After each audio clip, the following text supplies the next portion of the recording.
potential like future lock-in tournaments where if teams are able to fill two rosters, then they should be able to give like the chance for academy players to have that like stage experience? That's a tough question. Also because I lost half of it because I got a pop-up from this program, but I think I got the gist of it. The thing is, I feel like even though you give chances to academy players, I feel like giving a chance is not enough. You kind of have to like have a lot of faith in them and just give them a starting spot. Yeah. Well, I guess maybe that's kind of what you mean with giving a chance. But it's also like a very scary jump to make as an org to have that much faith in a player. Obviously, EG is doing that with Jojo this year, and we already see that it's paying off, and the public will see soon enough. But yeah, I feel like even though we saw like TSM beat or TSM Academy rather beat someone, FlyQuest maybe, it shows there's some talent, but I don't know if it means that we should be like swapping players out more. Yeah. Yeah, that's great. Thank you. Next question comes from Digon. Hey man, best team in the league after the first day. How's it feel on your 2-0 today? Feels good. Yeah, it feels nice to have like a strong debut because, well, there's always a stigma around C9 players leaving C9 and then they magically can't play the game anymore for some reason. Not that that worried me very much because I'm good because of me and not C9. But still, it feels good to still show people that I've got it and prove to these teams that they should be scared of me. And when they load in lobby, they should be scared of seeing my name. So. That's right. And it's not only players that leave C9, it's players that leave C9 and go to Evil Geniuses. There's a trend there. It just happens to happen, right? That there's not a, a recruiting pattern. C9 players going to EG. I think maybe Andrew Barton and Jack Etienne have a really good relationship, and it's very easy to make deals with them or something. Digon, you can go again. This is now your third or fourth bot lane partnership. What separates you and Danny so early on in this relationship that you're excited about? Well, he's really good, and he's been doing like crazy plays in scrims where, yeah, on my screen he's just dead, but then he turns around and kills everyone, and he plays like he clicks very well and is very efficient about his autos and stuff. So he's very, very good mechanically. It's just about well, for me specifically, it's like kind of a challenge to turn him into a more complete player. Yeah, because obviously it's my job as the older duo partner and trying to help him figure out. Well, sometimes he doesn't know what to do, right? Because some matchups he's never played before, or some situations he's never been in, and I've been in those. So my job to kind of show him what I think is best, and then maybe he'll have a different opinion and it will change. But yeah, I don't know. He's really good, and it's exciting.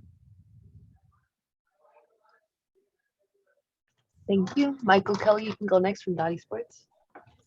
Thank you so much, Vulcan. Just as a quick follow-up to that point you just made, I'd like to know, how has your personal outlook on a bottom lane partnership changed now that you are overtaking this role as the more experienced lane partner, whereas you were kind of the younger player next to Sven on Cloud9 for the last 2 years?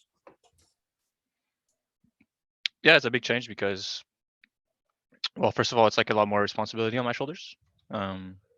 If something is going wrong, it's my job to kind of go to Danny, and even if I don't know the answer to the problem we have, it's like my responsibility to go up and just start the conversation and try to fix issues that might arise, which is something that I might not be like the most comfortable with, but it's something I have to do.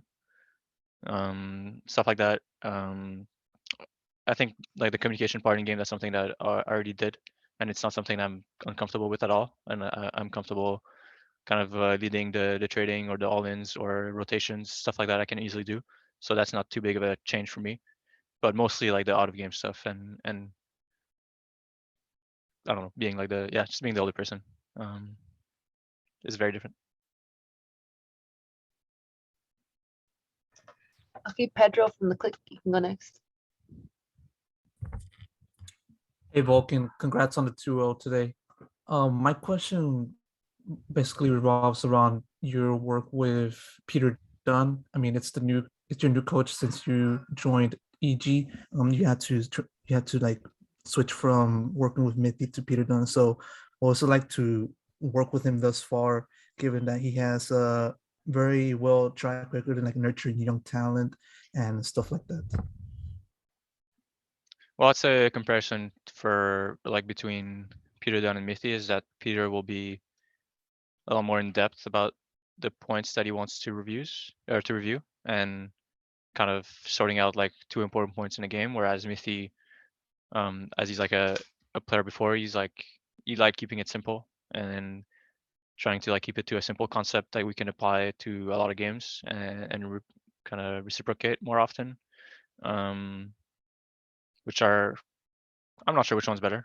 I'm leaning towards maybe Mithy's approach is better for me, but I know that some players prefer Peter Dunn's approach. So I don't know. I mean, it's always good to like be challenged on points and force me to think about like something a bit deeper.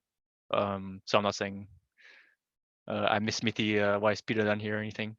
But yeah, I think that's the biggest difference. And Peter isn't our head coach. It's actually Turtle, who just got here recently. So I'm excited to see like how he is more as we start working more in person. All right, thank you, Vulcan. Okay, this last question. Pedro, go We only ahead. have 1 minute. Yeah. I kind of arrived late to the press conference, so I'm not sure if this question has already been asked, but you put out a tweet earlier today about like you facing off against TL, and so like what was that about? So Jojo is like a Twitter noob and he doesn't know what to tweet or when to tweet it. So I was telling him that he should try scheduling a tweet like right before the game starts so that it like creates engagement. And then it got me thinking that I could just tweet during the game, and I've never really seen someone do that, except maybe Wonder did it once, but it was like a live tweet. But I don't think I remember anyone doing like a scheduled tweet in the middle of the game, so I kind of wanted to just experiment a little bit. I thought it was funny.